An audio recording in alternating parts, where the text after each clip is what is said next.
Hello and welcome to STEM with Mr. N, where I perform different demonstrations and explain the science behind what we're seeing. This week I'm going to be looking at a process which is constantly ongoing and shaping our landscape as I explore weathering. Let's check it out.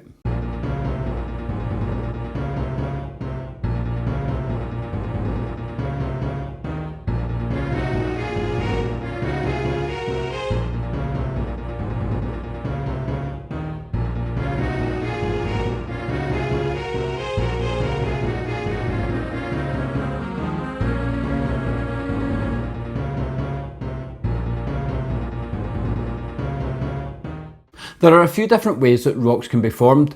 Rocks such as obsidian and granite are formed from the cooling down of magma, which is a hot liquid that flows out of volcanoes. Rocks can also be formed from compressed debris. Rocks such as limestone and chalk are formed from the compressed remains of shells and marine animals. Rocks can also transform, and this mainly happens when rocks are buried and therefore exposed to extreme temperatures and pressure. Rocks are constantly being broken down in nature, and this is called weathering. There are two main types of weathering. These are physical weathering and chemical weathering, and today I'm going to have a look at both of these. I'm going to start by looking at physical weathering, and for this activity all you need is a few sugar cubes and a glass jar with a lid on it. The first thing I'm going to do is take the lid off of the jar and drop in a few sugar cubes. I'm going to put the lid back on the jar and then I'm going to give it a really good shake around for about 30 seconds.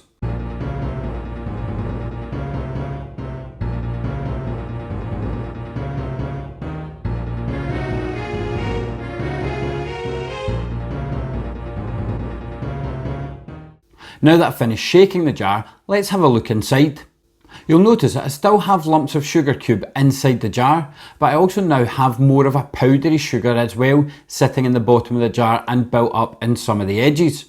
If I take a sugar cube out of the jar and compare it to a sugar cube that wasn't in the jar, you'll see that the shape of the cube that was in the jar has been slightly altered from all of that shaking and bashing around. It's not quite got the same sharp edges as the cube that was not in the jar. And that's actually what I'm going to look at in the next part of this activity, still looking at physical weathering. For this, all I have is a coloured plate and two sugar cubes. I'm going to pick the sugar cubes up and I'm going to rub them against each other and try and round off the corners of the sugar cube.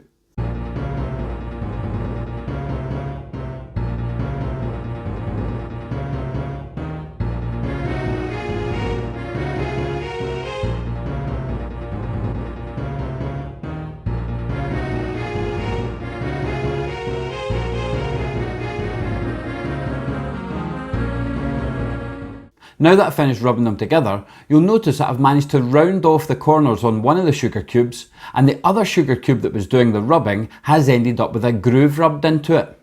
In these first activities, I've been looking at the process of physical weathering. In the first activity, where the sugar cubes were put in the jar, the sugar cubes were to represent rocks, and the shaking around of the jar was to represent these rocks getting bashed together in nature. Quite often with water washing up against the rocks and forcing them to bash into each other, but it can also happen with the growing of trees and plants as the roots force their way into the soil and force rocks to rub against each other, and wind can also blow off rock particles. In the second activity, I was looking at how the process of physical weathering actually affects the rocks. You'll notice that I was able to make the edges of one rock quite smooth, while the other rock that was rubbing against it ended up with a groove in it.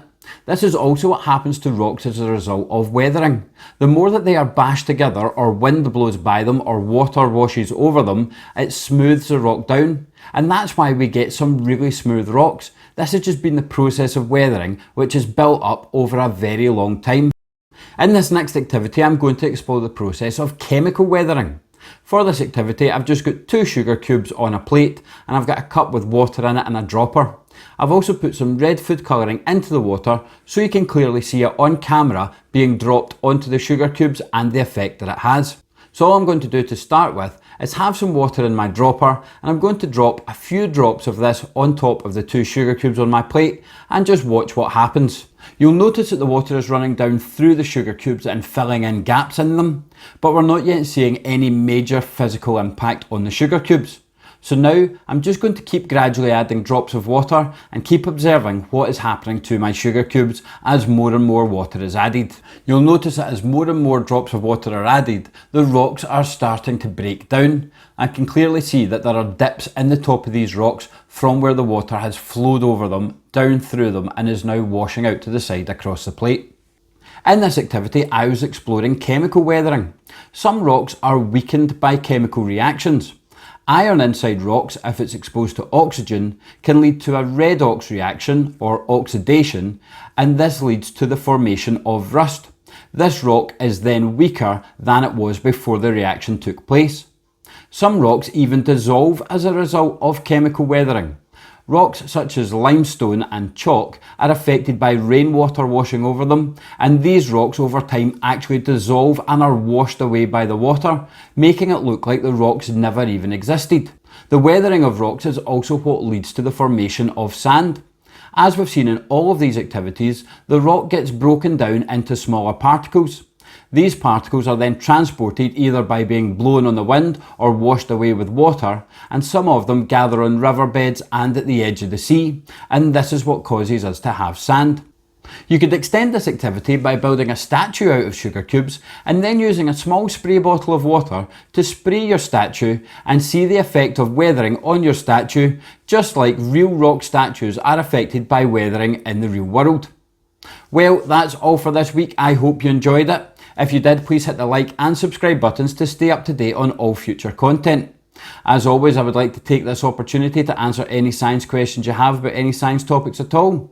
So feel free to email me at stemwithmrn@outlook.com and I'll get back to you with answers to your questions. To learn more about oxidation, I've put a link in the description to a video I made about this previously. You can subscribe to the channel by pushing the button here, and I've added links here to the other STEM demos I've done so far, here to my STEM career interviews, and here to my Things You Should Know videos. This has been STEM with Mr. N, exploring weathering.